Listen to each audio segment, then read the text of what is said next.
किसी बाजार में चिड़ियां बिक रही थी। एक चिड़िया बेचने वाला तोता पंछी को बेच रहा था।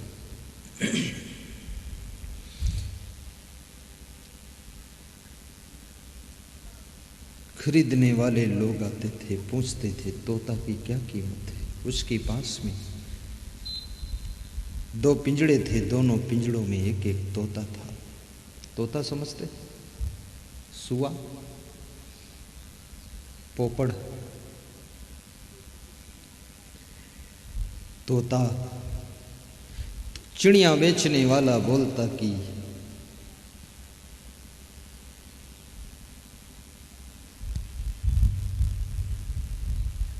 ये दाहिने जो पिंजड़ा है इसमें जो तोता है इसकी कीमत 1 आना है, 1 आना। ये जो बाएं साइड में पिंजड़ा रखा है इसकी कीमत 500 रुपये। तो लोग कहते थे कि ये सस्ता वाला दे दो, 1 आना का जो तोता। बोले बेचूंगा तो दोनों बेचूंगा, अन्यथा नहीं बेचूंगा। तो लोग पूछते थे इतना अंतर क्यों? एक तोता 1 आना का, दूसरा तोता 500 रुपये का, इतना फर्क क्यों? बोले फर्क तो तब पता चलेगा जब खरीदोगे, खरीद कर घर ले जाओगे तब फर्क पता चलेगा। तो उस समय की बात है जब 500 रुपये बहुत होते थे। तो एक राजा हाथी पर निकला, उसको भी शौक थी चिड़िया खरीदने की। उसने भी पूछा क्या रेट है? बोले 1 आना का ये पिंजड़ा है, 500 रुपये का ये पिंजड़ा। बोले इतना अंतर क्यों? बोले अंतर जानना है तो खरीद लो, घर में ले जाओगे तो अंतर पता चलेगा। तो राजा पैसे की क्या कमी, उसने फटाफट पेमेंट किया और ले ली, घर में लेकर गया। तो उसने 500 रुपये का जो तोता था उस तोता को अपने कमरे में रात में पिंजड़ा टांग दिया। सवेरे जब 4 बजे वो तोता उठा और बोला जय श्री राम, राजा साहेब उठो, गुड मॉर्निंग, सवेरा हो चुका है। और मीठे मीठे राजा को भजन सुनाया। राजा खुश हो गया और बोला ये 500 रुपये अदा हो गए, भजन सुनने को मिल गए। राजा खुश हुआ। दूसरी रात उसने दूसरा पिंजड़ा टंगवाया कि 1 आना वाला तोता देखता हूँ ये क्या करता है।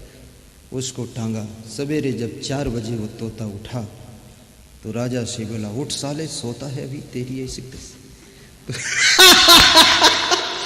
राजा ने कहा मुझको गाली कौन देता है? टार्च लगा कर देखा वो तोता गाली दे रहा है। फिर मादर फादर की गाली दिया। राजा ने कहा निकालो इसको, फेंको, इसीलिए इसकी कीमत 1 आना है और उसकी कीमत 500 रुपये। राजा ने कहा इसको पिंजड़े से निकालो, इसकी गर्दन ऐंठ कर मार दूंगा। जब उसकी गर्दन ऐंठ कर मारने के लिए कोशिश किया राजा ने, तो जो 500 रुपये का तोता था वो रोने लगा। बोला माफ करना राजा साहब, मारना मत, ये मेरा सगा भाई है, इसकी गलती नहीं है। हम दोनों साथ साथ पैदा हुए, साथ साथ खेले बड़े हुए, लेकिन हमको खरीद कर एक साधु ले गया था तो मैंने उसके आश्रम में भजन सीख लिया, राम राम कहना सीख लिया। और इसको खरीद कर एक मलेच्छ दुष्ट ले गया था तो ये गाली देना सीख लिया। मेरे भाई को मारना मत, छोड़ देना। संगत का इतना प्रभाव होता है। इसलिए मैं कहूँगा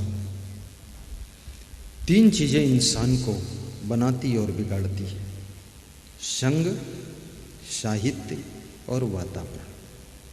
जो बुद्धिमान लोग होते हैं अच्छे वातावरण में ही मकान बनाते हैं। अगर गलत लोगों की सोसाइटी में, कॉलोनी में उनका मकान बन गया है तो बेचकर वहाँ से ट्रांसफ़र कर देते हैं।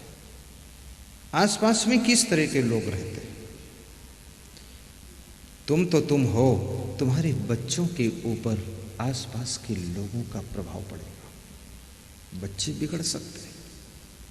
इसलिए याद रखना, गलत मोहल्ले में निवास मत करना, मकान ट्रांसफ़र कर लेना, दूसरी जगह चले जाना। उस गांव में रहो जिस गांव में सत्संग भी होता हो, उनके पड़ोस रहो जिनके पास में भक्ति भाव भजन भी हो। अभी राजस्थान में एक सज्जन मिले मुझे, तो बोले मेरे घर पधरौनी में चलो। तो मैं गया। तो मैं जब आसन पर बैठने लगा तो उनकी पत्नी आसन पर बैठने का एक भजन गाया उसने। फिर नाश्ता करने चला तो नाश्ता वाला भजन सुनाया। फिर नाश्ता के बाद विश्राम करने का भजन सुनाया। तो मैं सोचा बहुत बुद्धिमान है ये। तो मैंने वो भक्त से पूछा, ये आपकी पत्नी बहुत बुद्धिमान? बोले ये टीचर भी है और लेक्चरर भी है और ये कवि भी है और ये बहुत भक्ति करती है, इसलिए इसके साथ में हमको बहुत भजन सुनने को मिलते हैं और इसकी वजह से ही तुम्हारा आना यहाँ हुआ है। मेरे अंदर इतनी भक्ति नहीं जितनी इसके अंदर है।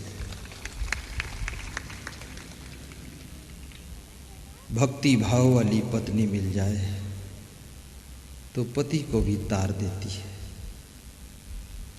तुलसीदास की पत्नी रत्नावली, तुलसीदास को तारने में, ऊंचा उठाने में, महान बनाने में रत्नावली का बहुत बड़ा हाथ है। तुलसीदास तो हड्डी मांस के पुतले में मोह करते थे, लेकिन याद रखना तुलसीदास को रत्नावली ने समझाया कि अस्ति चरम मम देह में तामे ऐसी प्रीति तैसी जो श्री राम में होत नहीं भोभीत। कहाँ तुम मोह कर रहे हो, जाओ भक्ति करो। ये शब्द काम कर गए। तुलसीदास गुरु नरहरिदास के पास चले गए और उनका ज्ञान मिला। फिर रामचरितमानस की रचना किया। आज तुलसी का नाम घर घर में व्याप्त हो गया। याद रखना, तुम्हारी पत्नी, तुम्हारा पति, तुम्हारा पिता, तुम्हारी माँ, तुम्हारी बहन, कौन तुमको क्या संस्कार दे सकते हैं, कौन तुम्हें किधर प्रेरित कर सकते हैं। आपकी जिंदगी महान हो सकती है। और हर व्यक्ति के पास में कोई न कोई खास व्यक्ति का हाथ होता है उसको ऊपर उठाने में। इसलिए आपको जो संत के चरणों में पहुंचाए उसको धन्यवाद देना, शुभकामना करना कि आपने मुझको संत का दर्शन कराया। तुम महान हो, तुम महान।